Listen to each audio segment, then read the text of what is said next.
Hi, my name is Makena Mwita, and you're watching the Konect live stories.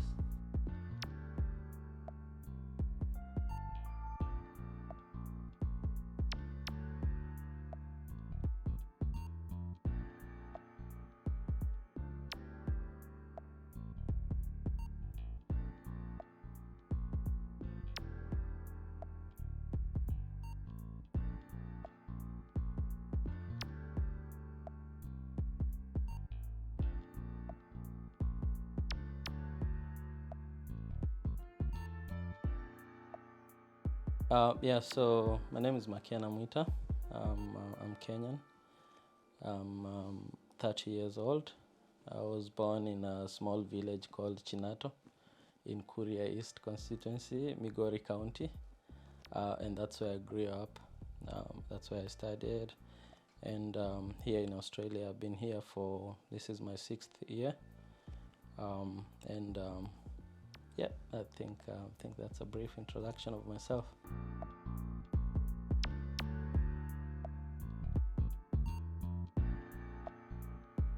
I had people here, so I was introduced to Australia by someone.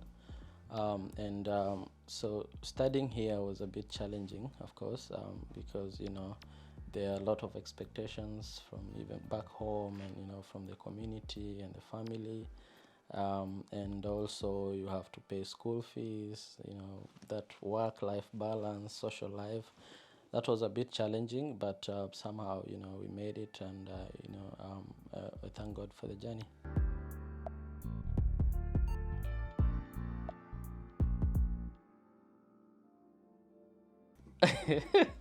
The language barrier, so before Australia, I would say I studied in India. I did my bachelor's in India. I was there for 3.5 years. So I was kind of exposed to a different accent. And so coming here, the accent was a bit challenging. As I said, I'm a village boy. So, so that was some of the challenges I faced at the beginning. But with time, you get to learn and things like that. And of course, work. In India, I was studying just studies. And then I got in about my third year, I got into student politics. I was a student leader and things like that. So that was different. But here, you have to work, raise money to pay for your school fees, and there's no social life. People are busy. It's a fast life. You move from this to this. Everything is planned. So those are some of the challenges. But sometimes, being a village boy, you meet opportunities, and you remember where you've come from, and you're like, I'm gonna do anything to achieve whatever I want to achieve for myself and my family and community at large. Mostly, I'm sure this is common with mostly Africans in the diaspora, because what pushes us to work extra hard is the circumstances we left back home. You want to achieve more and more, and the only thing you can do that is, some of the challenges we face here are nothing compared to challenges we face back home. Yeah, so that motivates someone to keep pushing and pushing.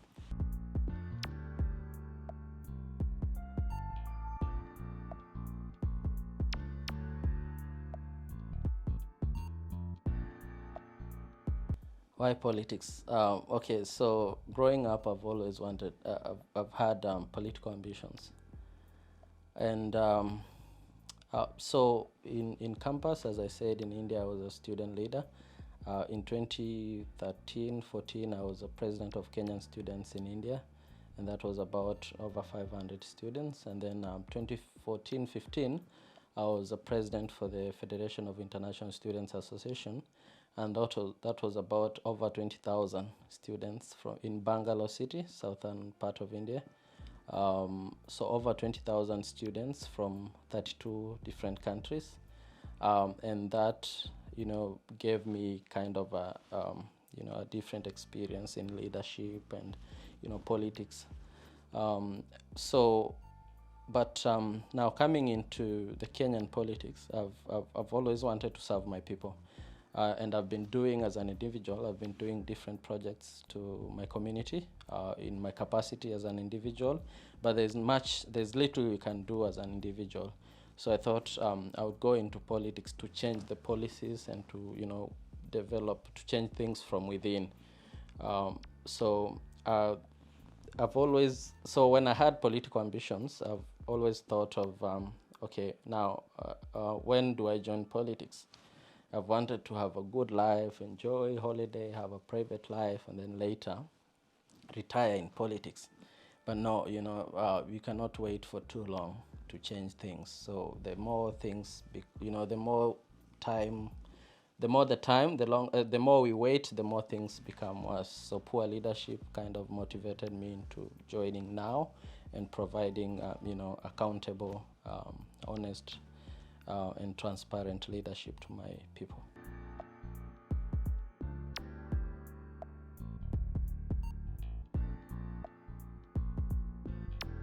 Um, Let me say this part. So, I was I'm from a very humble background. I think I forgot to mention this. I'm a seventh born in a family of 9. So I've experienced a bit of, the effects of bad leadership. So I've gone through a bit of struggle and things like that. And in some part of my life, studying and all that, community took part.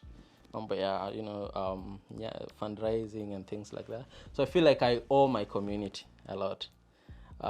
So the comfort is, I know it's very comfortable here, but we are foreigners. We're in a foreign land, and we cannot afford to bring every African here. There ought to be someone who will want to go back and change things, and I want to be part of that team that will want a diaspora team that will want to go back home and change things, because you cannot solve a problem by running away from it. We come here, we get comfortable, we get all the opportunities that we want in life, and that's not enough, because we've left families, we've left the community, we've left the entire country, men back home. And we have been exposed to what good leadership can provide, for the people. And it's good that we take these skills back home and change things, because no one else will do if we don't.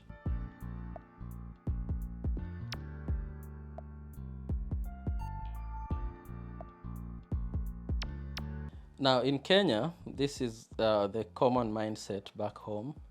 It is that you have to have served somewhere in government, you have to be rich, you have to have money. But in modern society, anyone can be a leader. So all you want is a good agenda. What plan do you have for the people? And you sell that agenda to the people, and they elect you. So that's actually one of the challenges that we are facing on the ground, but we are able to engage voters on an individual level. And we are changing it. We are changing the narrative that you don't have to be rich to join politics. And when I joined politics personally, I have nothing. I'm not rich. I'm not wealthy. I wish I was. But I joined politics to change the mindset. So change the mindset that you can actually come from nothing to talking to the people and asking. For as long as you have a dream and people will believe in your dream, then they can vote you. Because there's a narrative, for example, in Kenya that politics is a dirty game. But this is a narrative that is being developed by politicians to make it suit them. We make politics suit the bad people. So then it discourages good people from joining politics. So I thought I will come in as a person, change the narrative that you don't really have to be rich and old to join politics.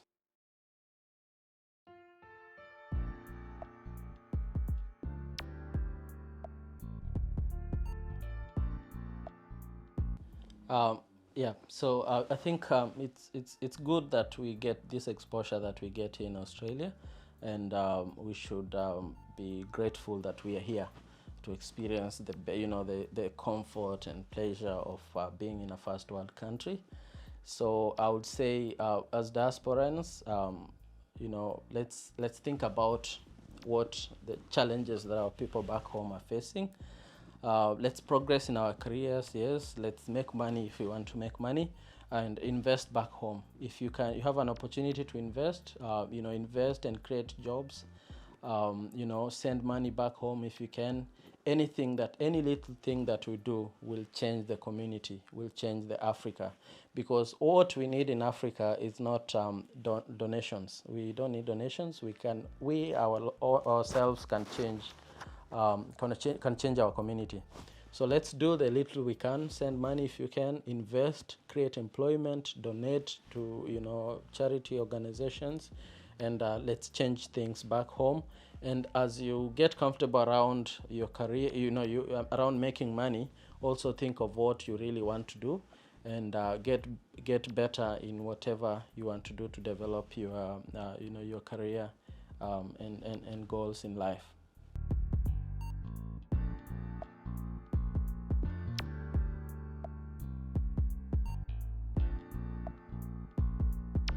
Okay, I read books, mostly historical and political. When I'm very comfortable and relaxed. When I'm stressed, I go to the gym. I work out a bit. I go for a run. Being a man, I would say there are stigmas around mental health. People don't want to talk about it, especially men. We want to look strong and things like that. You say if it's a sign of weakness if you share your problems with people. But I would say it's good that people can talk. So if you have someone you trust, talk to them if you're going through something.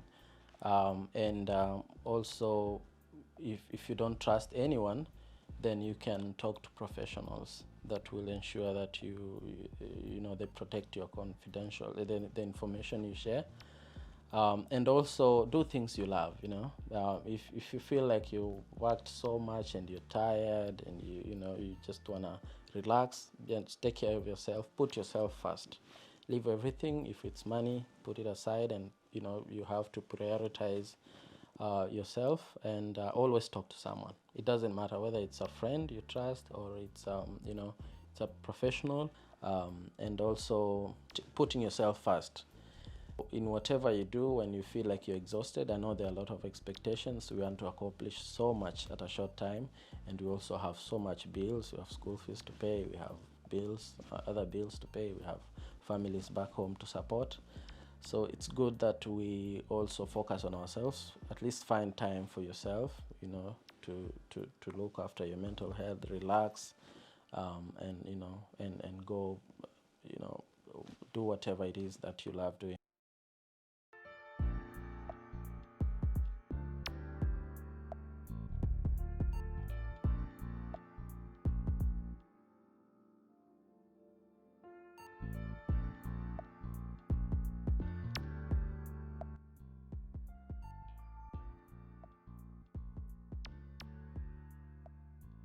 Um, One word that brings change. I think maybe I will say vision.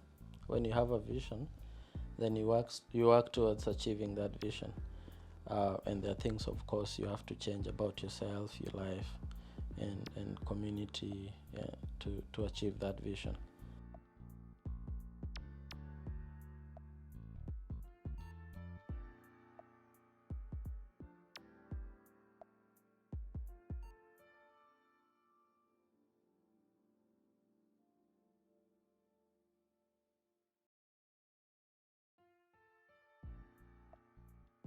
Um, so one, I would say we need that unity as diasporans, especially Africans or black people. It doesn't matter where you really come from. And two, I believe in change. I believe we can create opportunities back home, that we don't really have to go overseas to get opportunities and change our lives. We can change the situation back home. And that will happen with especially people that have been exposed to different environments, and have learned new skills and you know, practices and values out here to go back home and bring the change that we deserve. So we can change things from home. We cannot have everyone to come here, but we can change the situation there and even go back. So whatever it is that young people do, or whoever is in the diaspora, Africans, whatever they do, keep in mind that we have brothers, we have sisters back home, we have families and the community and countries that are going through different problems, poverty, poverty, poor leadership, hunger, wars. So whatever it is that you can do in the diaspora from here to change things, it doesn't matter. Change is gradual. All these things will change gradually. You know, it's a process. It's gonna take some time, but it cannot change if we don't do something. So whatever it is that you can do from here to change things back home, do it in the little in whatever circumstance that you are in. Just do something back home to change things. It doesn't matter. Things might not change with this generation, might not change with the next generation, but with the little efforts in the next 50, 100 years, we will have first world Africa.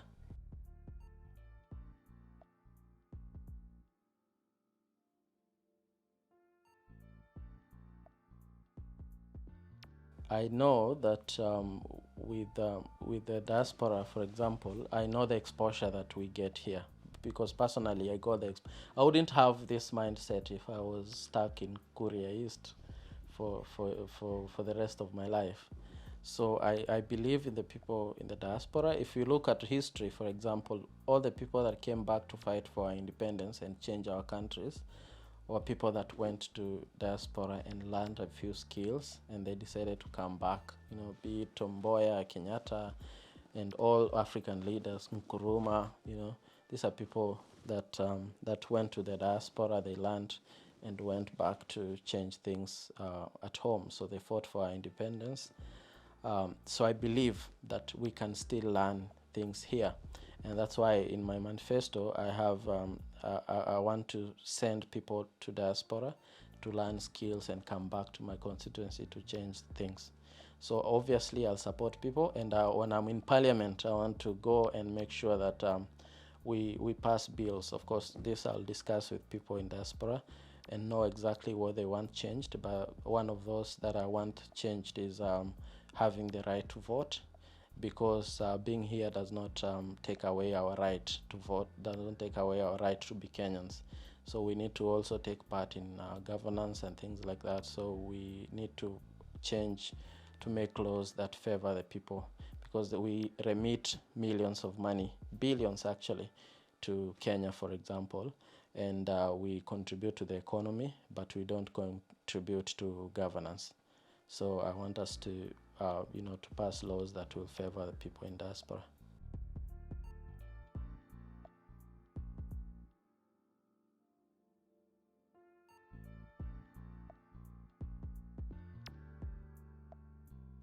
Let's come together, unite, and if you have a brother somewhere struggling, don't whinge about them.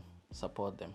Do whatever little you can to support them, and also let's not get too comfortable in whatever we do. Let's not come here and think that we have achieved it all.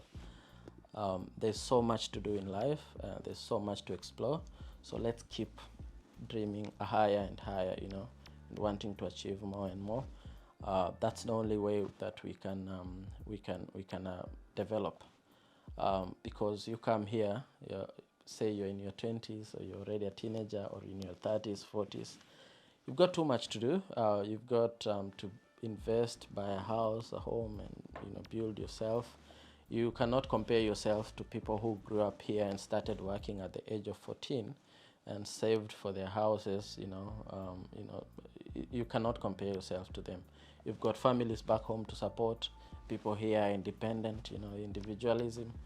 For us, we are social kind of society, so socialists. So we've got a whole generation of people, your siblings, your extended family looking up to you. So we have a lot of challenges. So the best is keep dreaming higher and keep investing and putting in efforts to better yourself every day. And let's support one another. If there are people that are coming up to, wanting, like myself, wanting to go back home to bring change, let's support them. Let's, tell them exactly. We can mentor them. We can support them in whichever way we can, because that's the only way we'll develop back home, so that in future we don't have to have every person running to diaspora to change or to achieve, to get opportunities that they want to get in life. And you can see how frustrating that process is. You have to fill almost 500 pages documents, say about your families, whether you have people who have been in terrorism or whatever. They ask so much questions, and you have to go do lots of stuff to be able to get the visa to travel abroad. And when you come here, of course, you face a lot of challenges. So that we can actually build this kind of society back home. And it all starts. Kenyans are very hardworking, for example, or Africans in general. Why do we come here and make it, while if we were home, we wouldn't make it the same way we make it when we're here? It means we are the same people that come here, but we get opportunities. There are opportunities for everyone. Whatever you do, it rewards you. So these opportunities we lack opportunities back home, and that's why we don't develop. Otherwise, the Africans people in general are very hardworking, very determined people. So very resilient. So we need to provide that opportunity back home, and what we lack is leadership. So if we change leadership, then we will create those opportunities, and those the leadership that we need to have are people that are honest, people that have been exposed to different cultures, different societies, and have new skills to develop the country to a level that we need to be. Let me speak to the people of Kuria East. I know quite a number will be watching this. So I've got a dream, I've got a vision for the people of Kuria East. As you know, you're all aware, I was home in end of January, and I traveled widely across the constituency and met young people, men, women, and special groups. And I shared my vision, and I also listened to people. I was taking notes, and I've compiled all those into a manifesto that I want to present to you on 1st of April.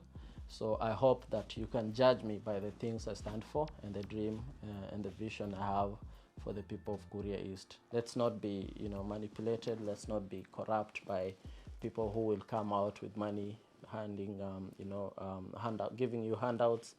Let's vote in a visionary leader who will drive and bring change that we need as a community. I've grown there. That's where I was raised, born and raised, and I've experienced those problems that we experienced to date firsthand, and I'm here to change them, and that's my job. So give me that opportunity, and I'll bring the change that you want to, you desire in Kuria East. So people can reach me on social media, Makena Mwita, Facebook, Instagram, Makena Mwita, Twitter, Makena Mwita. And if you want to reach me on email, it's makenasiasa@gmail.com, and I'll get back to you. It doesn't matter how long it takes. I always get back to my people. Thank you.